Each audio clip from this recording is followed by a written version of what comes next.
Bonjour à toutes et à tous. J'espère que vous allez bien. Bienvenue à cette série de webinaires, cette semaine de webinaires de Horizon RH. Hajj Charles Karim pendant ce mois sacré.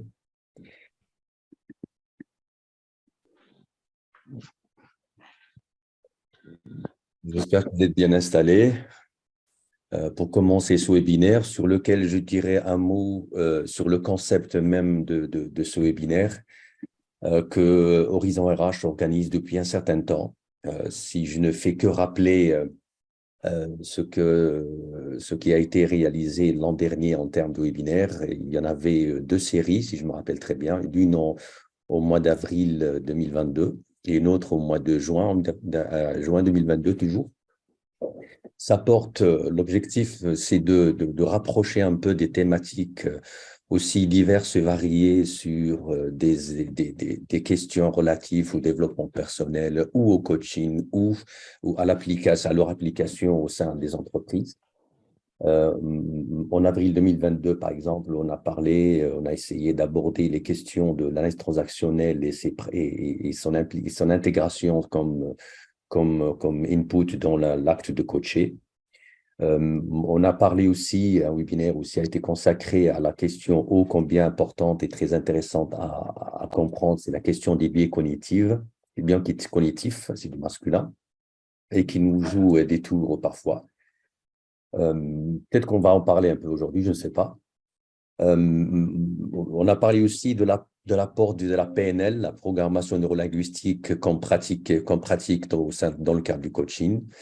Et un HR Tour, où là, c'est par référence à HR Breakfast qui se réalise à peu près chaque mois, une fois chaque mois.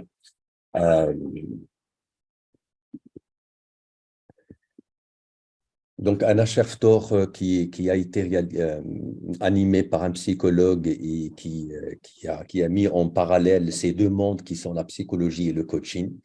Est-ce qu'ils sont complémentaires ou antagonistes? Et c'était quelque chose d'intéressant à discuter.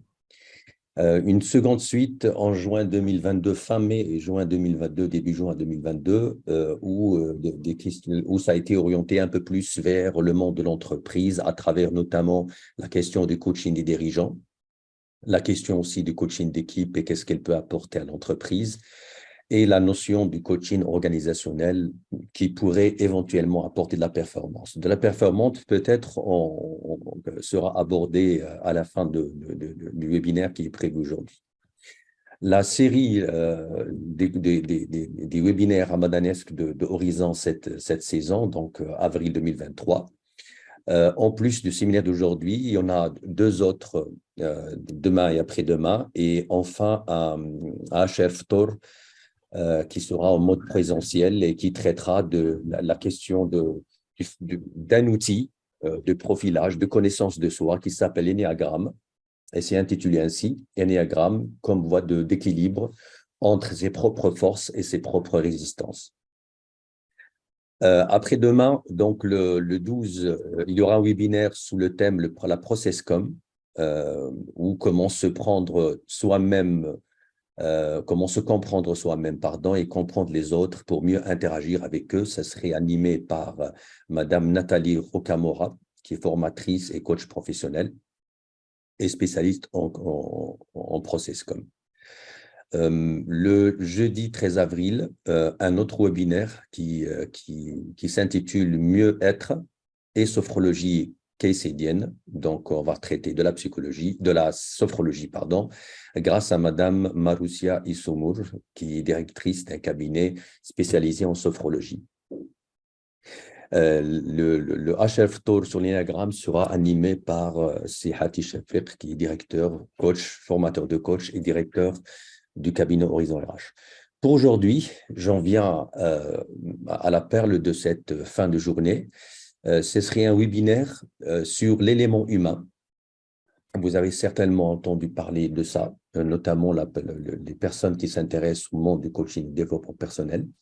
Élément humain, 2 points, relation entre estime de soi individuelle et performance collective. Il sera animé par Si Kamal Morshid. Euh, Kamal Mourchid est un coach certifié, un coach professionnel. Et il est également l'un des premiers coachs, historiquement parlant au Maroc, c'est l'un des premiers coachs internes en entreprise. Et je peux dire aussi que c'est historiquement le premier coach interne dans le système bancaire au Maroc. Il y en aura d'autres certainement, mais c'est bien de le marquer. Donc, il travaille au sein d'un groupe bancaire international, la GMB pour ne pas la nommer. Et il est aussi coach d'équipe et d'organisation. C'est Kamal Mourchid Marhaba bik. الله يكبر بك الله يبارك فيك يا سيدي عمر. Je peux t'assurer que je suis particulièrement fier d'être à tes côtés pour ce webinaire, pour t'écouter et t'épauler si nécessaire par rapport au public qui va poser certainement des questions. À ce sujet, les questions, comme à l'accoutumée, on va les avoir à la fin de ton intervention, mais rien n'empêche l'honorable audience de mettre sur le fil du chat des questions ou là, des remarques. Je me ferai le plaisir de les relater et de les expliciter à la fin de ton intervention. Donc, sans tarder, à toi la parole. Marhaba bik encore une fois et Merci beaucoup. Merci beaucoup, Sir Omar. Ravi de partager cette heure avec nos amis.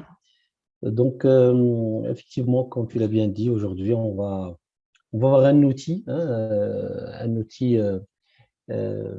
des outils les plus utilisés dans les grandes structures. En Europe, aux États-Unis, il s'agit de la théorie de l'élément humain qui a été pondue par Will Schultz. Donc, avant d'entrer un petit peu dans le détail, j'aimerais ramener des éléments concernant le contexte les origines, on va dire, de cette théorie. Will Schultz, voilà,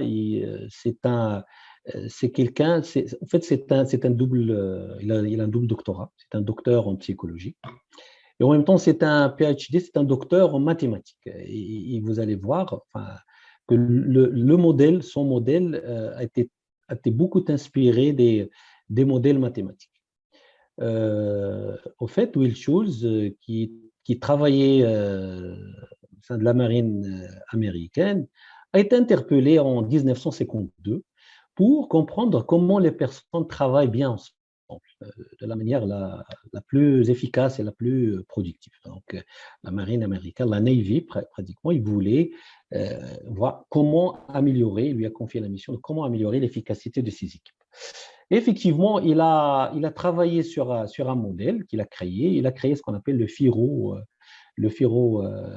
c'est l'orientation fondamentale des relations interpersonnelles. C'est un instrument qui a pu, grâce à cet instrument, il a pu augmenter, on va dire, l'efficacité des équipes a été augmentée de 50 à 75% de temps d'efficacité au sein de ces équipes.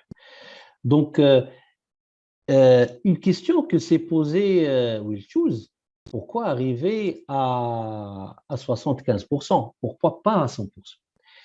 Donc, il n'est pas arrivé à comprendre. Et pour répondre à cette question, il a passé 20 ans de recherche. 20 ans de recherche pour répondre à cette simple question. Pourquoi 25% de l'efficacité? Pourquoi les équipes n'arrivent pas à atteindre les 100% et ont atteint uniquement 75% après tous les modèles et les efforts qu'il a fait? Ce qui a permis de pondre et de créer ce qu'on appelle la théorie de l'élément humain, et qui était au début centré uniquement sur le comportement. Il a rajouté, bien sûr, les sentiments et le soi, qu'il a appelé lui le sentiment de soi, qu'il a pu créer ce magnifique outil, ce magnifique paradigme. Cet outil, aujourd'hui, il est utilisé par les grandes structures, je cite NASA, Procter & Gamble, etc. Donc, il y a plusieurs entités qui utilisent cet outil pour améliorer la performance de leurs équipes. Alors, de quoi on parle? D'abord, j'ai envie de vous parler des trois grands principes qui ont, on va dire, qui étaient les piliers, les bases de ce paradigme de l'élément humain. Et, et, et avant cela, j'ai envie de vous poser une question. Une question, c'est moi qui ai rendu la page blanche, donc ne vous inquiétez pas. Pensez à je vous demande de penser à une personne difficile dans votre vie, sur le plan professionnel ou personnel, avec qui vous vivez une situation difficile. Si vous pouvez décrire cette situation en 2 phrases, vous diriez quoi?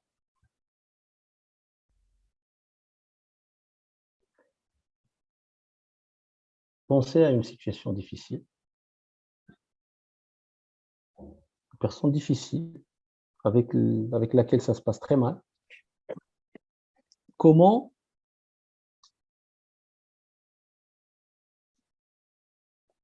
vous avez envie de décrire cette situation en 2 phrases? Vous pouvez écrire si vous avez de quoi noter. Je vous laisse 20 secondes.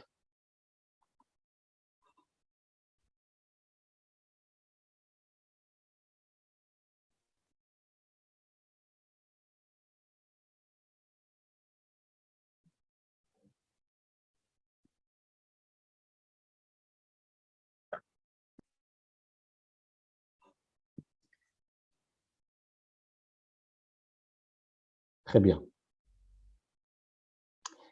Est-ce qu'il y a, c'est vraiment, on peut prendre 1 ou 2 témoignages s'il y a quelqu'un qui veut intervenir par rapport à ce qu'il a écrit. Oui, si quelqu'un voudrait partager, marhaba. Bonjour, Bonjour. alors je m'appelle Turia. Marhaba. Marhaba. Alors moi, je parlerai d'une personne, bon, en 2 mots, je dirais elle est colérique, s'emporte facilement, à la moindre situation qui la dérange. Et émotionnellement, parfois, ça vire aux pleurs, après, on ne sait pas comment réagir. Voilà. Ouais. Merci beaucoup, Latouria, pour Merci. Je vous en prie. ton ouverture. Merci. Beaucoup. Un autre partage, si c'est possible. Sinon, très bien. Donc, J'ai un partage par écrit, je vais le relater. oui, c'est moi. C'est quelqu'un il n'est jamais satisfait, et il cherche les défauts et ne les oublie pas. Et il a une approche problème et pas une approche solution. Super. Super par rapport à mon objectif pédagogique. Donc, Tant mieux. merci beaucoup Omar et merci Touria. Au fait, vous avez remarqué que les 2 témoignages, au fait, on parle de l'autre. Hein? Lorsqu'on veut qualifier une situation, on a souvent tendance à parler de l'autre. Hein? Vous savez, Touria a parlé de colérique, de deux, et Omar aussi. Donc, c'était des jugements qu'on porte envers l'autre. Et cela peut être envers une personne, comme ça peut être vers une organisation, vers une équipe, vers un système, etc. C'est la même chose. C'est ça, c'est une tendance naturelle chez l'être humain. Will Schultz, qu'est-ce qu'il nous propose, lui? Au lieu de nous attarder sur ce qui peut apparaître comme étant une vérité, la vérité, cette personne est colérique, ce système n'est pas bon, etc., etc. Ça, c'est ce qu'on considère, nous, comme étant une vérité. C'est ce qu'on appelle la vérité. Mais au fait, tout le monde sait, c'est Omar l'a tout à l'heure dit, tout le monde sait que cognitivement, nous avons beaucoup de biais. C'est-à-dire que ma vérité n'est pas forcément la vérité de l'autre. Nous avons des filtres neurologiques, socioculturels, etc., des distorsions inconscientes qui se font, qui vont faire que ma vérité n'est pas devant ma vérité, il y a une autre vérité. Donc, Will Schultz, qu'est-ce qu'il nous propose? Au lieu de se chamailler, au lieu de perdre beaucoup de temps dans nos discussions, dans nos échanges, à essayer de parler de la vérité de l'autre, vaut mieux parler de notre vérité à nous. C'est ce qu'il appelle ma vérité. C'est la seule vérité qui est fixe. Les autres vérités appartiennent, c'est selon les circonstances, mais ma vérité, ça m'appartient qu'à moi. Alors, pour cela, il ramène le premier concept, le premier principe de l'élément humain qui s'appelle la vérité. En fait, la vérité d'après Will Schultz, c'est quoi? C'est ma vérité. En fait, c'est la somme de mon expérience unique que j'ai vécue moi. C'est l'état de chaque cellule de mon corps.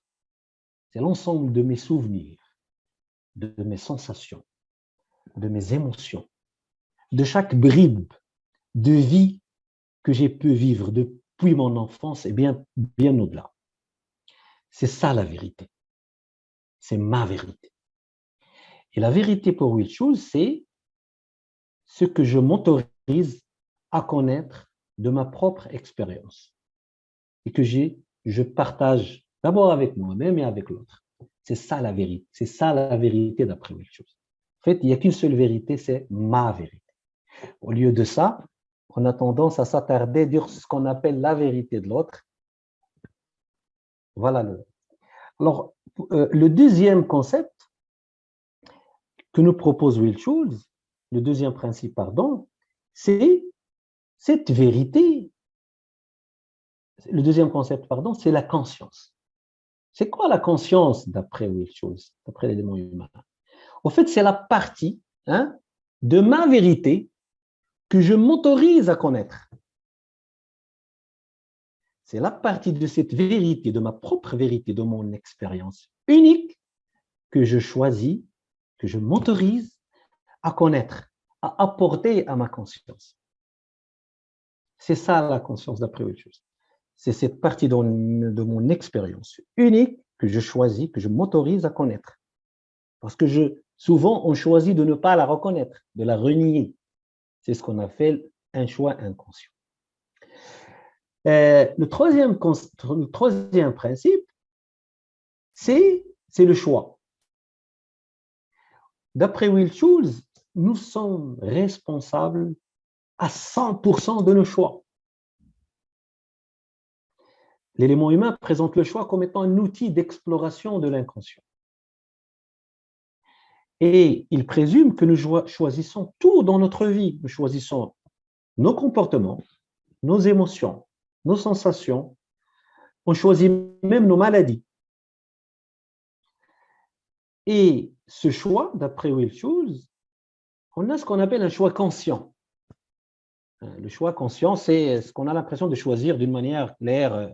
Mais le choix le plus important, c'est ce qu'on appelle le choix inconscient. En fait, on choisit tout le temps d'une manière inconsciente. Vous allez me demander pourquoi on fait des choix inconscients. Tout simplement parce qu'il y a des bénéfices à ces choix inconscients. Je vais choisir inconsciemment, de faire ou de ne pas faire quelque chose. Et ce qui veut motiver ce choix inconscient, c'est les bénéfices inconscients que je gagne. Par exemple, une personne, par exemple, peut travailler seule ou la plupart du temps. C'est un choix. Mais au fait, son choix inconscient, c'est quoi? C'est pour être sûr de ne pas être ignoré ou rejeté par les autres. C'est cette peur inconsciente qui va le pousser à faire un choix inconscient qui va apparaître comme étant travailler seul ou travailler dans un bureau fermé, etc. Donc, tous nos choix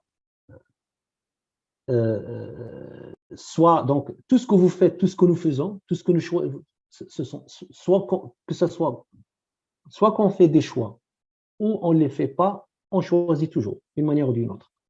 C'est ça l'approche de Will Schultz. Pourquoi il nous dit ça? Parce que pour Will Schultz, la seule manière d'être performant, d'être aligné, c'est d'explorer cet inconscient.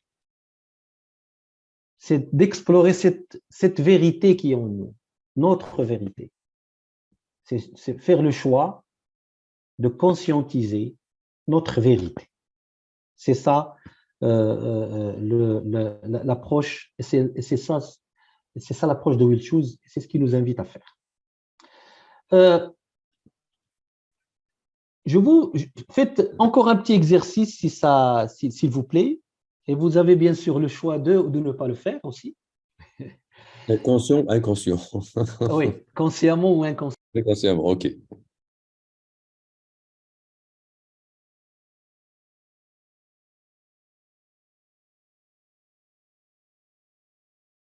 Personnellement, je ne t'entends pas, c'est Kamal. Je ne sais pas pour les autres. Ah, d'accord. Maintenant, je t'entends. Maintenant, je t'entends. Voilà, je vous invite à faire un petit exercice concernant ce choix. Supposons que sur une échelle de 0 à 9, 0 veut dire que je ne choisis rien dans ma vie. Ça, c'est l'extrême. Ma vie est décidée par des forces extérieures, par la chance, par l'environnement, par la société, par la hiérarchie, par l'organisation, par les autres. Et l'autre extrême, qui est le 9, je choisis tout dans ma vie. Tout. Mon attitude, mes pensées, mes sentiments, etc. Vous vous situez où par rapport à cette échelle?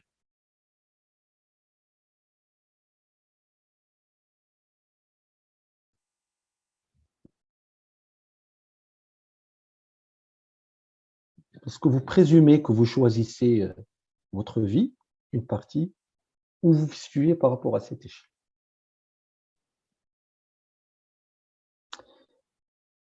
Une fois que c'est fait, j'ai envie de vous poser une question. C'est une question de coach. Si on fait l'hypothèse, si vous présumez que vous choisissez tout dans votre vie, tout dans votre vie, tout ce qui se passe aujourd'hui dans votre vie, ici et maintenant, c'est vous qui l'avez choisi. Si on fait cette supposition, si on présume cela, qu'est-ce que cela change dans votre manière de vous voir aujourd'hui? Qu'est-ce que cela change dans votre manière de voir votre vie personnelle, professionnelle, etc. À méditer. Tu peux reprendre la question encore une fois, s'il te plaît? Si on suppose, si on fait l'hypothèse que vous choisissez tout dans votre vie, que tout ce qui se passe dans votre vie maintenant, c'est votre choix, conscient ou inconscient. En tout cas, c'est votre choix. Et vous êtes 100% les seuls responsables de ces choix. Qu'est-ce que cela change dans votre manière de vous voir aujourd'hui, de voir votre vie professionnelle, personnelle, votre environnement, tout ce qui se passe dans votre vie? Qu'est-ce que cette hypothèse change dans votre manière de voir les choses? Parmi les questions de coach qu'on a l'habitude de poser, quand quelqu'un se met à déballer une situation, on lui pose souvent cette question. Et si tu étais responsable à au moins 1% de ce qui t'arrive, ça serait à quel niveau? C'est parmi les outils de Will Schultz, ce qu'il appelle la règle des 1%. C'est ce que je vous demande aussi. Ceci étant dit, on va essayer de suivre les conseils de ce magnifique super mec qui est le Will Schultz, et on va essayer de travailler sur nous-mêmes et aller explorer cet inconscient. Donc, pour explorer dans l'exploration de nous-mêmes, Will Schultz nous propose 3 dimensions. La dimension du comportement, le sentiment et le concept de soi. C'est comme c'est là, c'est une oignon qu'on va épulcher. D'abord, on va commencer par le comportement, hein, puis le sentiment, et puis essayer d'atteindre le soi ou le concept de soi. Au fait, rapidement, ce que dit Will Schultz, c'est que c'est le soi qui détermine les autres couches. C'est cette manière de me voir, c'est-à-dire ici, c'est cette manière c'est ma perception de moi-même. Comment je me comporte vis-à-vis de moi-même, et ce que je ressens vis-à-vis de moi-même, ma perception de mon soi. Au fait, Will Schultz, il considère le soi, c'est-à-dire comme un concept. Et moi, je n'ai qu'une perception qui peut être biaisée de mon soi. Et en fonction de ma perception de mon soi, c'est-à-dire de mon être, les autres couches vont être impactées, notamment mes émotions et mes comportements. Donc, plus j'ai un concept de moi, j'ai une perception de moi-même qui n'est pas bonne, c'est-à-dire je n'ai pas une bonne estime de moi-même, hein, une bonne estime de moi-même, c'est-à-dire الوزن ديال راسي ما عارفوش مزيان, une bonne estime de moi-même, plus il y aura un impact sur mes sentiments vis-à-vis de moi-même et mon comportement aussi vis-à-vis de moi-même, mais surtout vis-à-vis des autres. C'est ce qu'on appelle une psychorigidité. C'est-à-dire que mes mécanismes de défense vont être amplifiés une fois que je suis avec les autres. D'où la relation entre ma perception de moi-même, de mon concept de moi-même, du soi, et mes interactions avec les autres. Et quand on dit autres, ça peut être la famille, ça peut être aussi les équipes, d'où l'impact de la performance en équipe. Et on va donner des exemples tout de suite. On va commencer par le comportement. Avant cela, et pour traiter ce comportement, je vous invite à une petite visualisation pour que vous puissiez un petit peu palper les 3 dimensions qu'on va voir tout de suite, qui sont liées au comportement. Vous pouvez fermer les yeux pour ceux qui seront plus à l'aise, comme vous pouvez ne pas le faire. Vous avez le choix, conscient et inconscient toujours. Vous êtes responsable de vos choix. Donc, si vous voulez bien fermer les yeux, et je vais vous inviter à vivre une petite expérience avec moi. Imaginez que vous escaladez une montagne.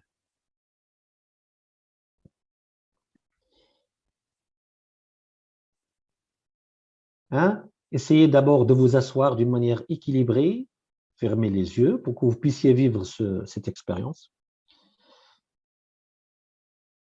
Imaginez que vous escaladez une montagne. Okay. Et un groupe de personnes que vous ne connaissez pas vient de l'autre côté de la montagne.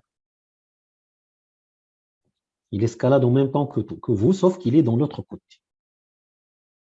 Vous êtes arrivé au sommet avant ce groupe. Et vous avez après rencontré le groupe au sommet. Imaginez. Après, vous devenez grand. Vous devenez grand, physiquement. De plus en plus grand. Imaginez.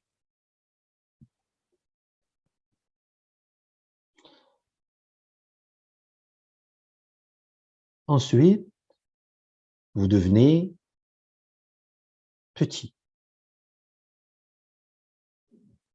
Petit, petit, très petit.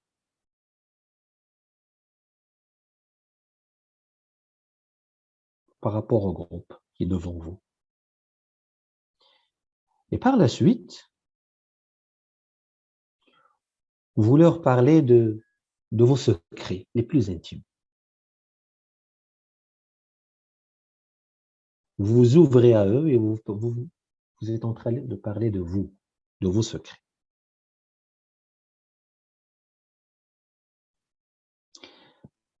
Ben, je vous pose la question maintenant. Quelle était votre réaction par rapport à chaque fois, à chaque étape que nous avons citée? Qu'est-ce que vous avez ressenti à chaque étape? Quelle était votre réaction? Je prendrai un ou deux témoignages, si vous le voulez bien.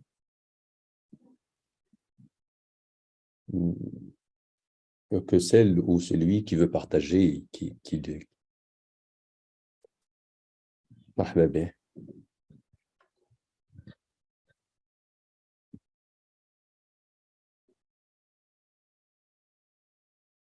Ce qui est involontaire.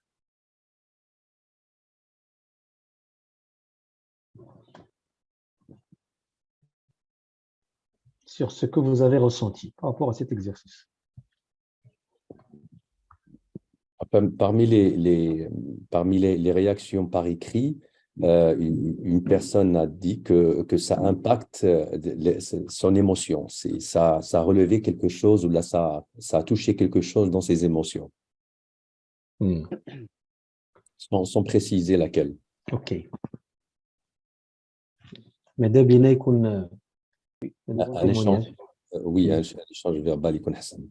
Donc, bonjour tout le monde, c'est M. Redouane qui parle. Donc, concernant les sentiments, donc le fait d'y arriver le premier, donc c'est une fierté. Donc pour moi et pour l'équipe qui était avec moi.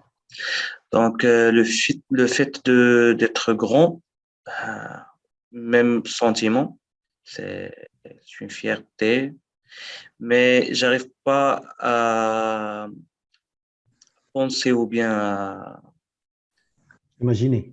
Et à imaginer, oui, merci pour le mot, à imaginer d'être petit. J'ai essayé, mais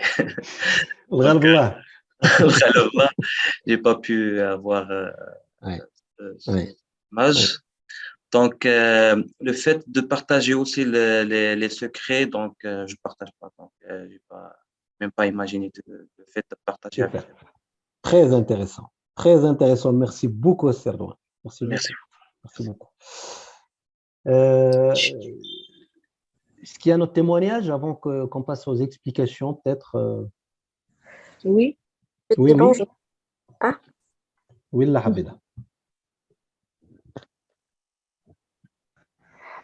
Bonjour, je ne sais pas, est-ce que j'ai la parole? Est-ce que vous m'entendez? Oui, allez-y.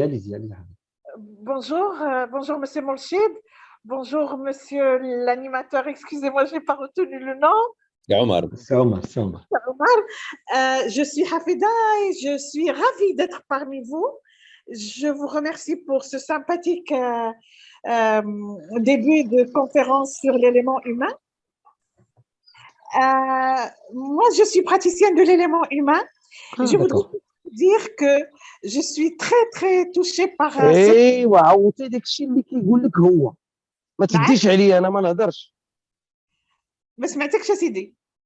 Non, c'est quelqu'un qui a laissé son micro ouvert. Oui, c'est quelqu'un qui a interféré dans l'échange. Vous pouvez continuer, je pense qu'il a... Allez-y. Alors, je suis très touchée par cette expérience. Je ne veux pas partager parce que je connais les choses et je ne veux pas interférer dans le débat. Je laisse la place à mes camarades qui assistent à cette précieuse conférence. Mais je voudrais... Pour animer un petit peu le débat, je voudrais juste vous dire que c'est une expérience très profonde qui m'a beaucoup touchée le moment de la formation et le moment de la certification. Super, merci beaucoup. Donc, merci beaucoup, la Hafida, et ravi. Je reste humblement à votre écoute. Marhaba, bien sûr. Ok, donc on نرجعوا للسردوان. Oui, c'est Omar, tu allais… Je te rapporte un autre témoignage qui a été écrit. Alors, texto, je vais le lire.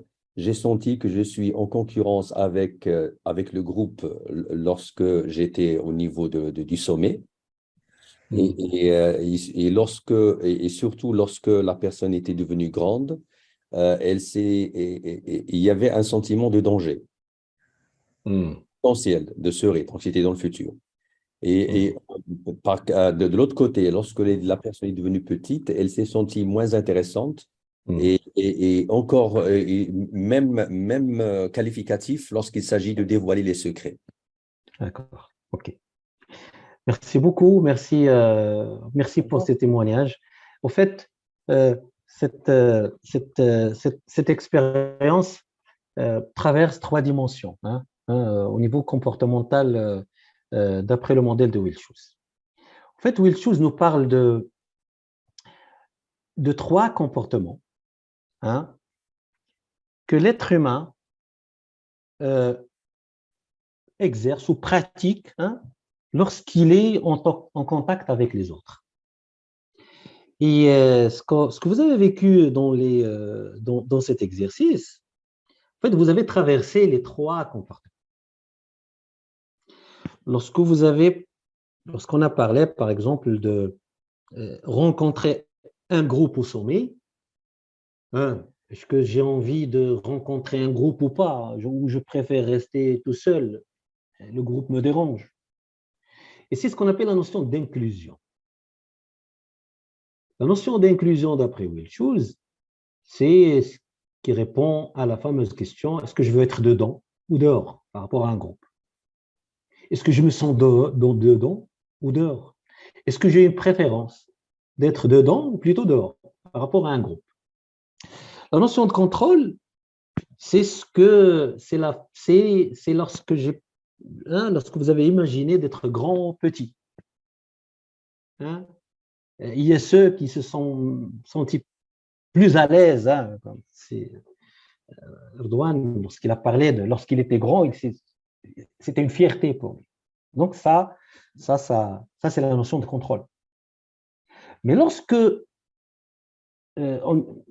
il y a d'autres personnes, peut-être qui se sont sentis plus à l'aise lorsqu'ils étaient petits.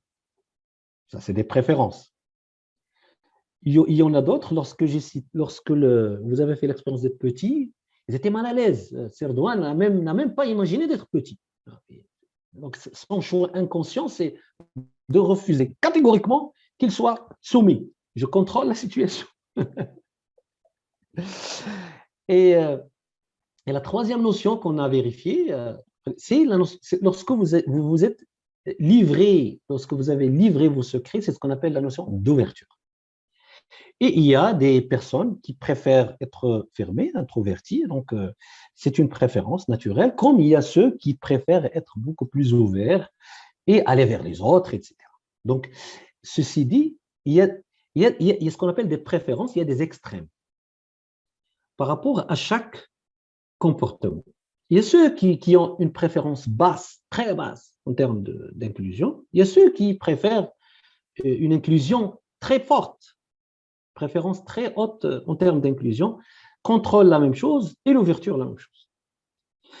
Au fait, ces extrêmes qui sont bas ou élevés signifient, c'est ce qui marque, c'est ce qui veut dire une certaine rigidité dans le comportement.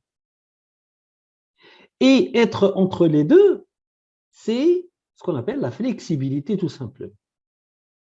Donc, plus on n'a pas une bonne estime de nous-mêmes, on a tendance à aller vers les extrêmes. Soit, par exemple, l'inclusion. Soit je vais me fermer, soit je vais d'une manière, c'est-à-dire je ne vais pas me côtoyer les autres trop souvent, soit je vais tout faire pour côtoyer tout le monde. Et pour cela, je vais vous donner des exemples. Exemple, par exemple, d'inclusion. Par exemple, quelqu'un qui a une basse préférence en termes d'inclusion. Une personne qui peut toujours, par exemple, travailler seule ou éviter les groupes pour être certain de n'avoir aucune chance d'être ignoré. Hein, c'est ça le bénéfice inconscient. C'est ça le choix inconscient. C'est ça la souffrance qu'il veut éviter. Et une personne, donc, donc, au risque d'être ignoré, il va les ignorer en premier. Comme ça, je suis tranquille. C'est ça l'inclusion. Quelqu'un qui a une préférence élevée en termes d'inclusion, il va faire le contraire. Donc, pour éviter justement de se sentir ignoré par le groupe, et puisqu'il a une préférence élevée en termes d'inclusion, ce qu'il va faire, c'est qu'il va former des groupes, il va être tout le temps. C'est le genre de personne, et vous allez reconnaître des gens que vous connaissez. L'Intef bureau, il va chaque fois venir chez toi, chaque fois il va venir chercher le contact, etc. Donc, c'est le genre de personnes qui ont une préférence élevée en termes d'inclusion. Donc, d'après eux, s'ils ne sont pas inclus dans un groupe, ça veut dire qu'ils sont abandonnés, qu'ils sont ignorés, qu'ils sont insignifiants. Et du coup, ils vont tout faire pour chercher de l'inclusion. Donc, ça, c'est le premier comportement. Le deuxième, c'est le contrôle, c'est la même chose. Le contrôle, c'est répond à la fameuse question, est-ce que je suis dedans, dessous ou dessus? Est-ce que je veux contrôler ou je veux être contrôlé? Est-ce que j'ai une préférence de vouloir contrôler, c'est la quantité désirée de contrôle sur les autres, donc soit j'ai une préférence basse, soit j'ai une préférence élevée. Exemple, quelqu'un qui ne délègue pas, un manager par exemple, qui ne délègue pas, qui centralise la décision, ça veut dire tout simplement qu'il a une préférence élevée en termes de contrôle. Quelqu'un qui a une préférence basse en termes de contrôle, ben c'est quelqu'un qui va laisser faire. C'est un manager qui va laisser aller, il n'y a pas de problème, donc il ne contrôle rien du tout. Et les deux extrêmes, il y a des bénéfices inconscients, c'est des choix inconscients.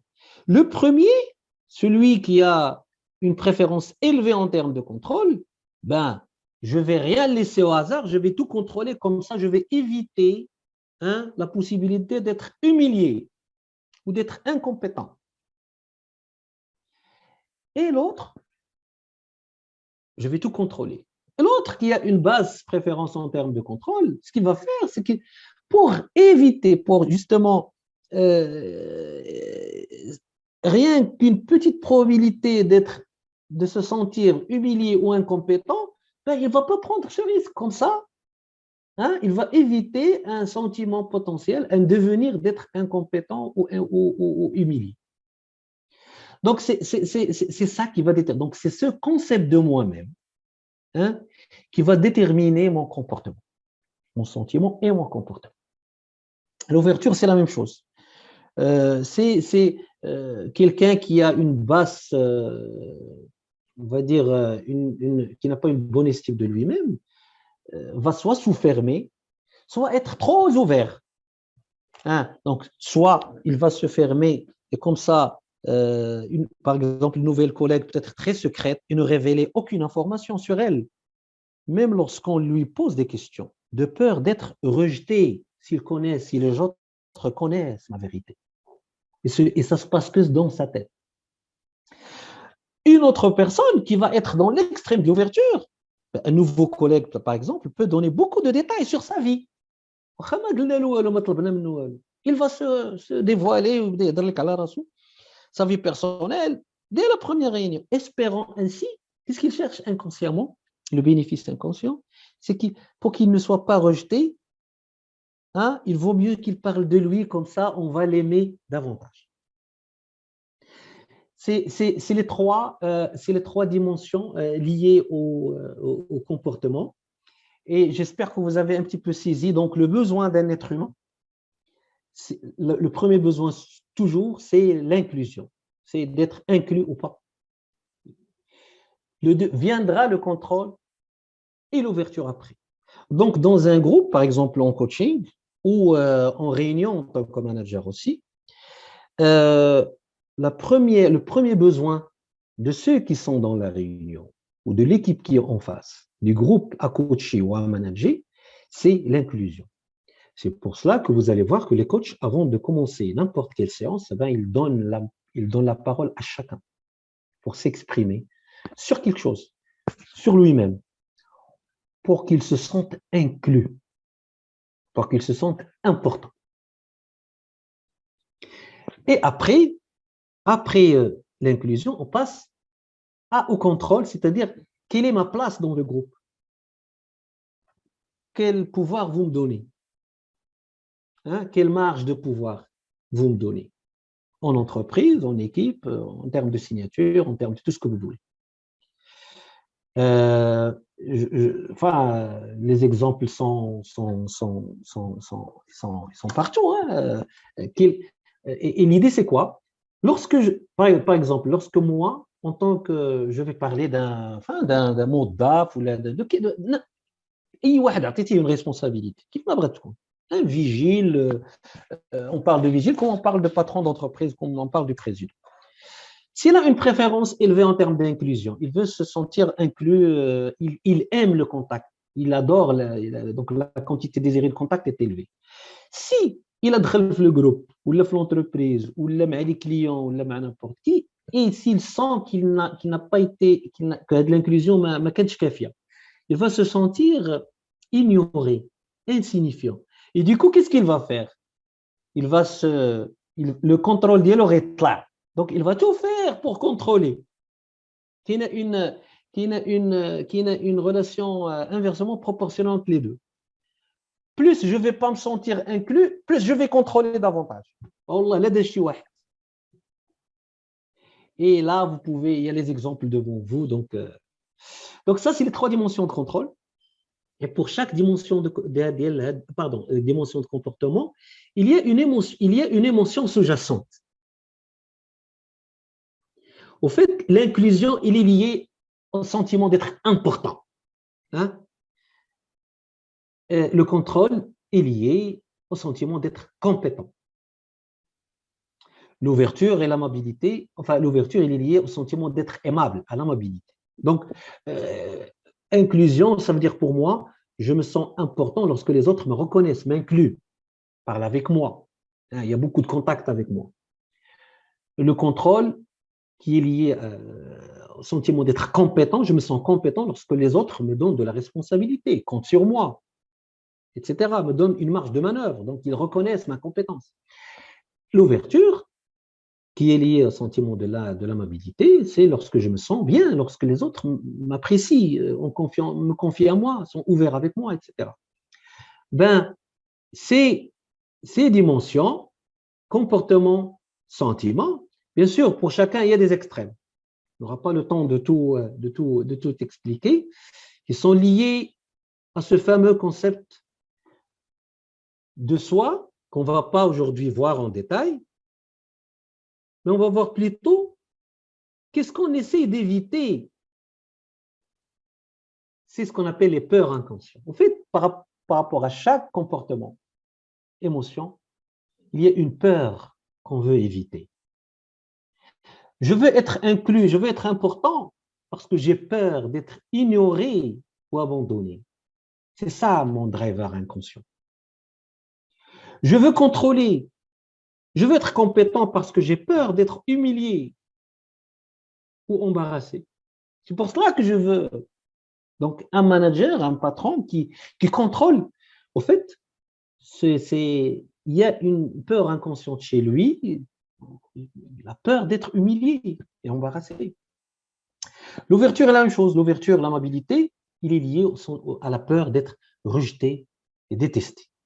C'est cette peur qui impacte ce soi, la manière avec laquelle je me vois, et ce qui impacte mes sentiments, et ce qui va impacter mon comportement avec les autres, et qui va impacter mon travail avec les autres, mon efficacité avec les autres, etc. Donc, quelqu'un qui a une bonne estime de lui-même, c'est quelqu'un qui se situe entre les extrêmes. C'est quelqu'un qui est parfois, si on m'inclut, c'est bon. Si un groupe ne m'inclut pas, c'est pas grave. Ça peut nous arriver même en famille, même au travail, etc. Je trouve un groupe de collègues qui sont en train de discuter. et je viens les rejoindre. Ils sont en train de discuter, ils n'ont pas fait attention à moi. Si je n'ai pas une bonne estime de moi-même, je vais réagir de deux manières un petit peu extrêmes. Donc, soit je vais les rejeter avant qu'ils me rejettent, donc je ne vais pas les rejoindre, puisque vous voulez me rejeter, je vais le faire avant vous. Soit je vais aller à l'autre extrême de l'inclusion, préférence élevée, et je vais tout faire pour attirer l'attention. Bonjour, les et je vais un petit peu les perturber. L'idée, c'est moi qui ai besoin de ça, parce qu'il y a une peur inconsciente d'être ignoré par ce groupe, et ainsi de suite pour les autres dimensions. On arrive à ce fameux concept de soi, hein, l'estime de ce soi.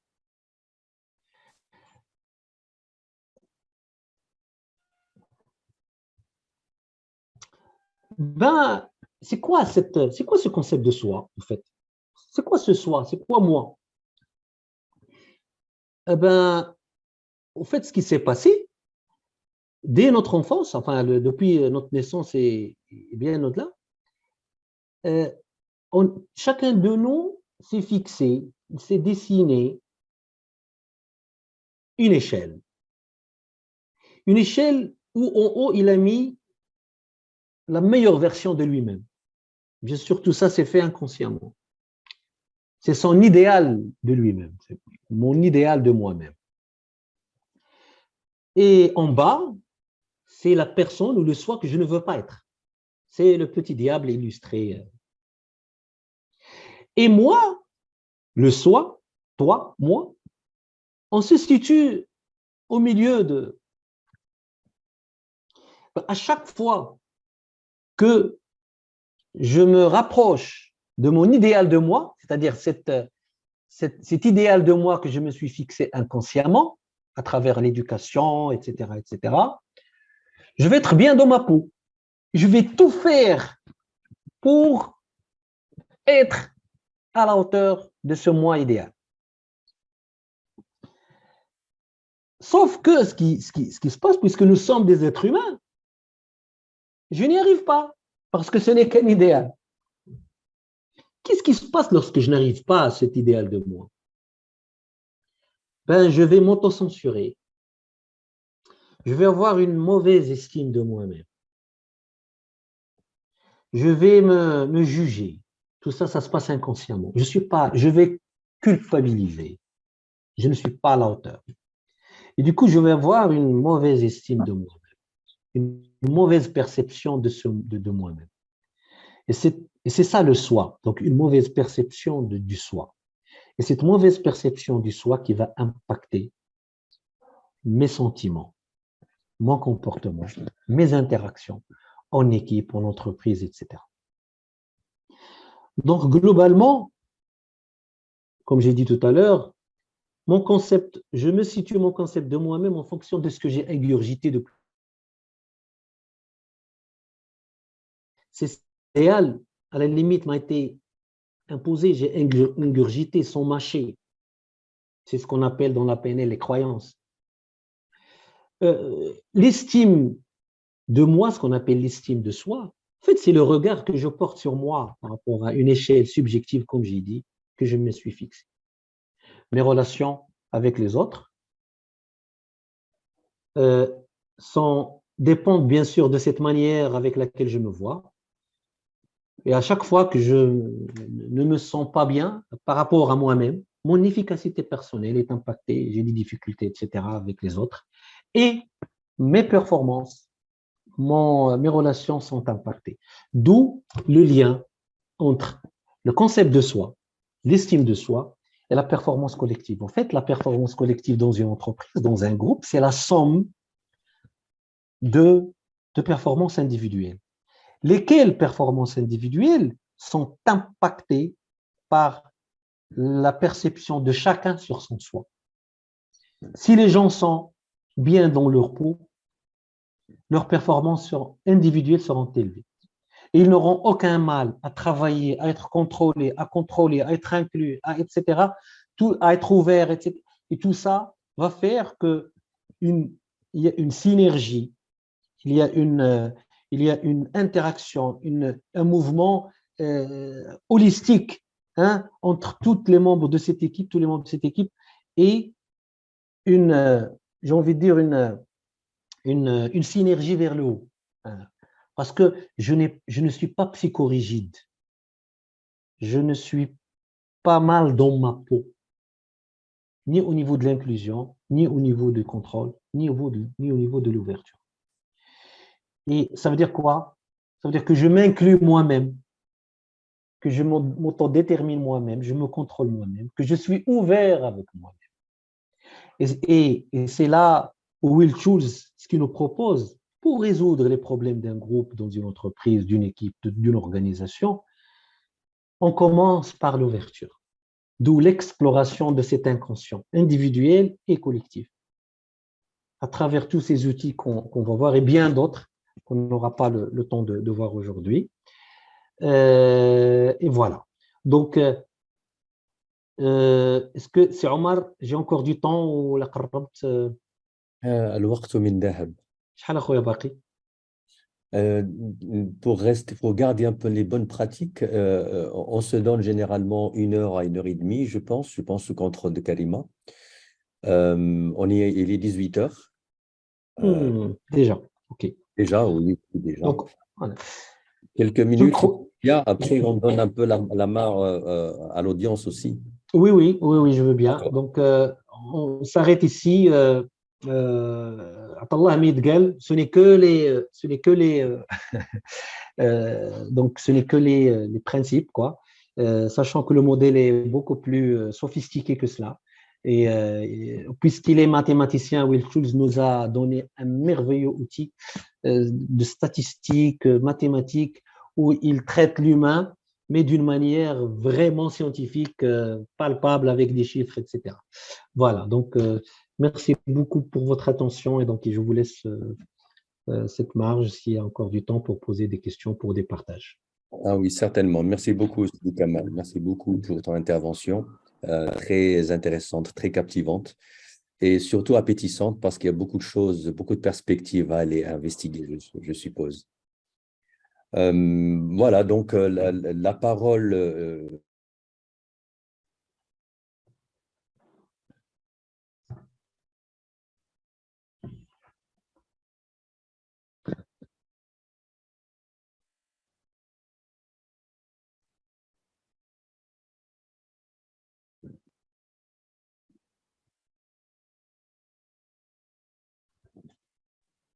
Ah, pardon, le micro était coupé. Merci de m'avoir précisé ça. Donc, je disais, j'étais en train de remercier Si Kamal pour son intervention qui était très, très intéressante, très captivante, comme je le disais tout à l'heure. Je ne sais pas si vous m'avez entendu. Et je donnais la parole à l'audience pour qu'elle puisse participer par des questions éventuellement, que vous pouvez poser directement de vive voix, comme vous pouvez la glisser dans le chat. Je me ferai le devoir de la transmettre à qui de droit. Donc, à vous la parole.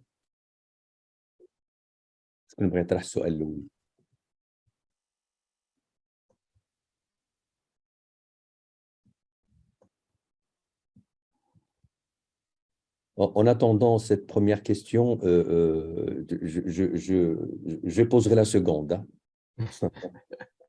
Réflexion très rapide, très courte.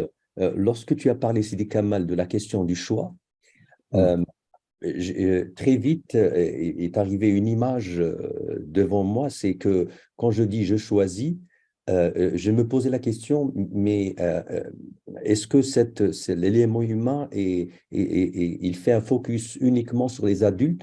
Parce que la question des choix, elle diffère, est-ce qu'on a la main ou pas en fonction de l'âge aussi, un enfant, un adolescent et des choses comme ça.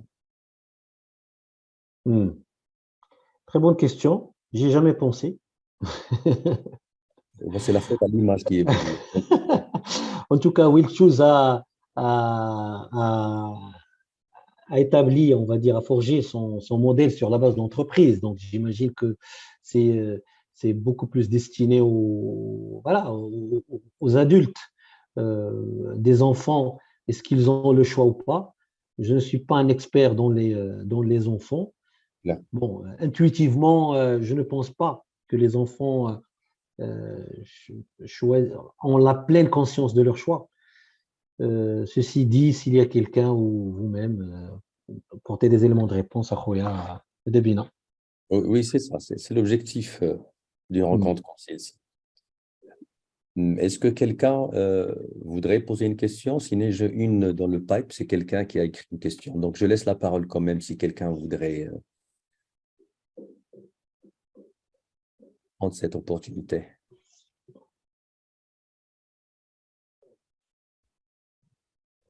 J'espère qu'on nous entend au moins. Allô? Allô, allô? Oui, on vous entend. Donc, c'est M. Redouane qui parle maintenant aussi. Donc, j'ai pas sincèrement de questions, mais juste un commentaire. Donc, merci beaucoup, M. Kamal, pour cette session et merci à l'équipe Horizon RH. Donc, ça m'a fait plaisir d'assister à cette webinaire et merci. Merci beaucoup, Serdouane. Quelqu'un d'autre peut-être?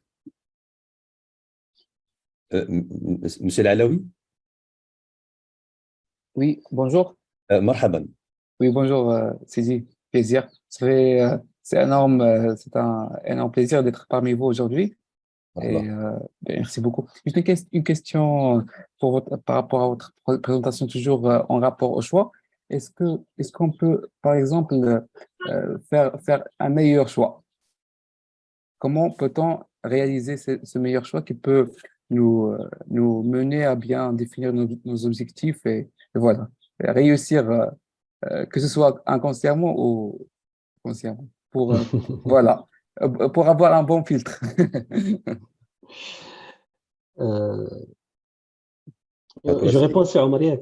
oui, bien sûr. Bien sûr. Ouais, merci beaucoup, c'est Abdelhadi. Moi, ce que j'ai apprécié, c'est déjà c'est le fait de dire choix conscient, inconscient, que tu le dises. Donc, ça veut dire que tu as déjà fait le choix de conscientiser tes choix ou de les inconscientiser. C'est déjà extraordinaire.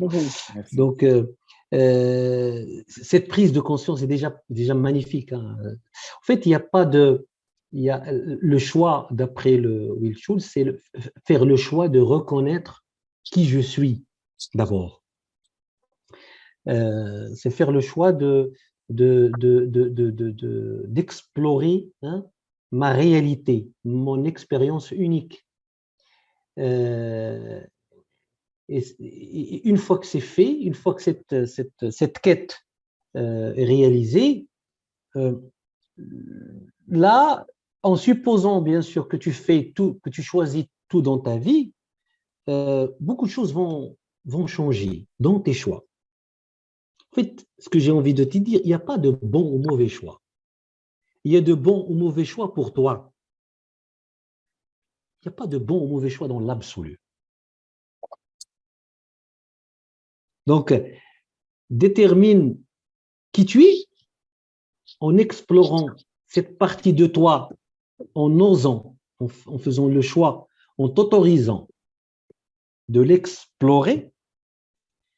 C'est quoi tes peurs? C'est quoi tes angoisses? Enfin, tes angoisses. C'est quoi tes drivers? C'est quoi qui tu es vraiment? Et cela déterminera tout ce que tu veux être. Notre problème aujourd'hui, c'est aller au Chinawa. On n'est pas conscient de qui on est. On fait des choix sur la base uniquement d'un concept de nous-mêmes, on n'a jamais pris le temps de nous connaître, de s'ouvrir à nous. Parce qu'il y a une peur. إلا حليت على راسي البيبان مع راسي مع راسي علم الله شغل نلقى. Donc du coup je vais faire un choix inconscient, hein, inconsciemment. انا مالي على الصداع خلي امور غاده. Mais lorsque je fais le choix d'explorer, bien sûr avec bienveillance, et du coup داكشي علاش ما جبتش le soir parce que le soir خصنا يومين غير باش نطريطيو avec les exercices etc.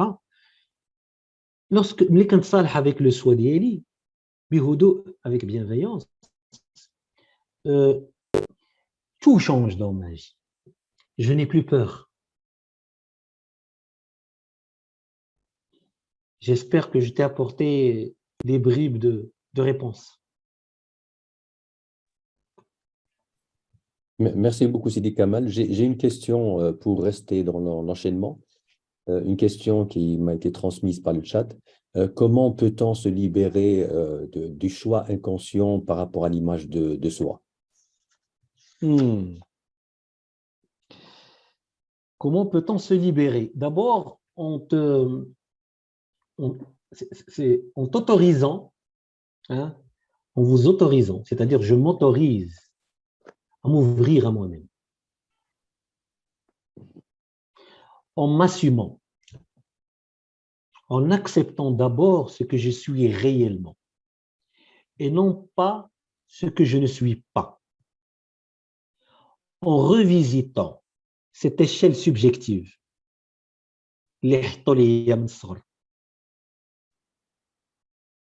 Ce que disent les psychologues, les psychanalystes, c'est quoi l'origine de la souffrance? Quelqu'un qui est malade, il a une pathologie. C'est quelqu'un, en fait, qui, dans le psyché, n'arrive pas à s'adapter. Mais qui a une flexibilité pour s'adapter à toutes les situations. Et qui a une rigidité. Et soit comme ça, ou la blèche. C'est comme ça ou rien. C'est ça la rigidité. Et ça, c'est lié à ce concept de moi. نعطيك مثال. أنا ربوني والديا, dans mon éducation, je dis n'importe quoi, que أنا, je suis très bien, اليوم غدا اليوم غدا فهمت بأنني je suis quelqu'un محبوب مقبول ولا honnête, on va dire. Honnête, ناخذو honnête. Donc, أنا, mon concept de moi, حط راسي أنا honnête. Qu'est-ce qui va se passer? غادي نمشي l'organisation, نخدم, je vais interagir avec les gens. Peut-être je vais faire une erreur ou شي حاجة, et les autres vont dire tu es malhonnête. C'est incroyable ce qui va m'arriver. حيت عندي un concept de soi qui est biaisé. يا إما honnête يا إما الموت. Et du coup, je vais me perdre confiance en moi, je vais m'effondrer. Parce qu'il y aura un choc entre ce qu'on appelle l'image idéale et l'image réelle. C'est pour cela que la première clé, il y a cette permission que je me donne. C'est cette ouverture, cette autorisation, bienveillance envers moi-même. D'abord, m'accepter comme je suis. أنا بعدا مع راسي. عيش بني راسي. Avec mes émotions, mon expérience, mes sensations, tout ce que je suis, inconsciemment et inconsciemment. Je m'assume. Je ne me juge pas. Je m'accepte. Parce que je suis l'être le plus précieux vis-à-vis de moi-même. Je m'autorise, je fais cet exercice. De plus en plus, comme d'enba'ad من هذاك l'échelle اللي صاوبوا ليا, اللي صاوبت ليا la société. هذاك l'échelle ديالهم ماشي ديالي. Finalement, moi, je suis un être qui peut faire des erreurs. Je ne suis pas aussi honnête que je le pense. Non. Et je n'ai pas envie de l'être. Parfois, je peux faire des erreurs. Et comme ça, je vais me détacher doucement de ce qu'on appelle ces croyances limitantes, des trucs qu'on nous a inculqués depuis l'enfance, etc., etc., etc. Voilà, j'espère que j'ai apporté quelques éléments de réponse. Merci Sidi Kamal. C'est certain. Il reste tout un chemin sur le plan opérationnel. Comment le faire concrètement, ça c'est tout un chemin, je suppose. Ben oui, oui, sur le plan opérationnel, c'est ce qu'on appelle le travail sur soi. C'est le travail sur soi. Oui, il y a un côté pratico-pratique. Enfin, toutes les disciplines de la pleine conscience aujourd'hui parlent de ça. Mais moi, je pense que d'abord, l'autorisation que je me fais, la permission que je me fais est primordiale, est capitale. De s'accepter, de s'assumer dans la bienveillance. Je ne sais pas s'il y a des étrangers entre nous, mais je vais le dire en dérija, je m'en excuse auprès de ceux qui.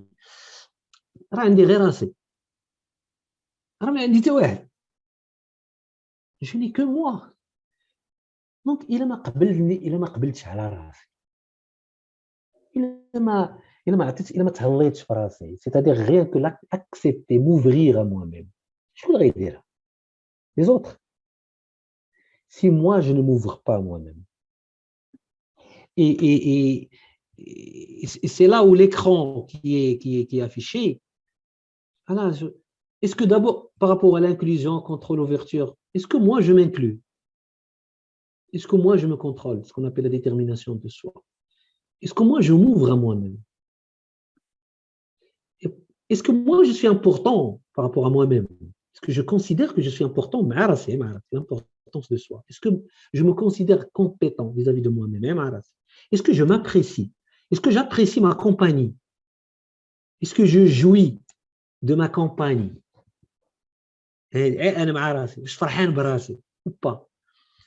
Donc, et c'est là où le travail commence. Et ça, bon, c'est Omar تكلمتي على le côté opérationnel, c'est ce qui se traite en coaching. C'est le coaching de l'estime de soi. Donc, pour ceux et celles qui veulent comprendre comment faire, je vous invite à vous adresser à des coachs, par exemple. Merci. J'ai une autre question qui est dans le fil du chat. Qu'en est-il? Je vais la lire texto et je vais... bon, je la lis d'abord. Qu'en est-il du sentiment de la honte? Alors la honte, ما عرفتش واش كان السيد او السيده اللي صيفطت le message واش كتعني بها la honte ou la pudeur, et peut-être que je mettrai ça en relation avec l'inclusion. C'est une lecture de ma part, mais à toi toute liberté, bien entendu. Oui, quand on dit honte, c'est lié au contrôle, au fait. C'est le sentiment d'être incompétent. Ah, ok. Ça, c'est la honte, pas la pudeur. La honte. La pudeur, si je choisis d'être dans la pudeur, donc je ne la subis pas, donc je pense que c'est positif. Ok. Mais avec choix. La honte, ça veut dire que un sujet dans mon concept de soi, il y est bien sûr cette peur d'avoir honte, d'être humilié, qui est liée au sentiment d'être incompétent et qui est liée à cette préférence de contrôler ou de ne pas contrôler. Merci Sidi Kamal. Je pense que c'était prévu de 17h à 18h, on est à 18h20, je pense qu'on a explosé un peu le chronomètre, mais avec plaisir. أنا كنشوف هذاك لو شيفر ديال لي بريزون كنشوفو مازال ما تحركش كنقول الناس مازال ما سخاوش بيا. C'est ce que je me suis dit aussi. Donc, moi, je propose d'ouvrir une dernière question. Allez, soyons flexibles. Mais en même temps, il y a quelqu'un qui a demandé s'il y a une référence ou deux que tu pourrais nous conseiller pour aller lire un peu plus. L'élément humain de Will Schultz. C'est un pavé. Oui. C'est un pavé. Mais c'est magnifique, c'est extraordinaire. Sinon, il y a des formations, parce que ces concepts, c'est des Omar. J'ai essayé en tant soit peu de ramener des exercices, mais la formation, moi j'ai fait la formation. Rien que la base, ce qu'on appelle la pierre angulaire, 2 semaines à l'étranger. Et pour chaque concept, il y a 5 modalités. L'exercice physique, qui est le plus important, en plus du test de personnalité, le FIRO, B, S, etc. Donc c'est très profond. Lire un bouquin, oui, c'est toujours bien. Moi, je fais le développement personnel d'une manière générale. Lire, oui, c'est bien, c'est magnifique. Il y a des gens qui aiment l'intellect, mais pour palper ces dimensions réellement, rien ne peut remplacer, pour toucher les 3 dimensions du cerveau, rien ne c'est que les expériences physiques, l'intellectuel et l'émotionnel, l'échange, etc. Donc, pour les lectures, il y a l'élément humain de Will Schultz qui est un pavé, tabarakallah, kafi, qui traite de toutes ces dimensions, où il fait le test de personnalité, où il fait comment travailler en coaching d'équipe, etc., etc. C'est parfait. C'est parfait. J'ai peut-être un petit mot, quelque part. Donne-moi une seconde. Oui, alors ça serait peut-être la dernière réaction que tu nous ferais par rapport à cette phrase. La personne qui a de l'anxiété, une personne qui a de l'anxiété sociale, أو en arabe, su'dan, et qui a peur, qui a une peur par rapport aux gens, que faire selon ce modèle? Quelle serait l'attitude à adopter selon ce modèle? D'accord. Au fait, c'est lié au concept d'inclusion et c'est tout simplement une préférence basse en termes d'inclusion. D'accord.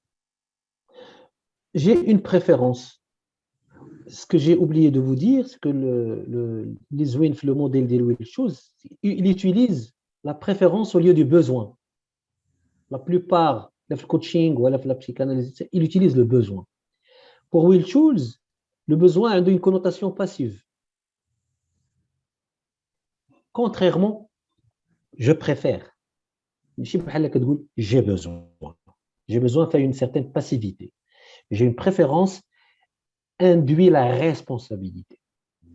Donc, pour revenir à la question, c'est juste une préférence basse en termes d'inclusion. Le traité, c'est comment? C'est tout ce qu'on a dit.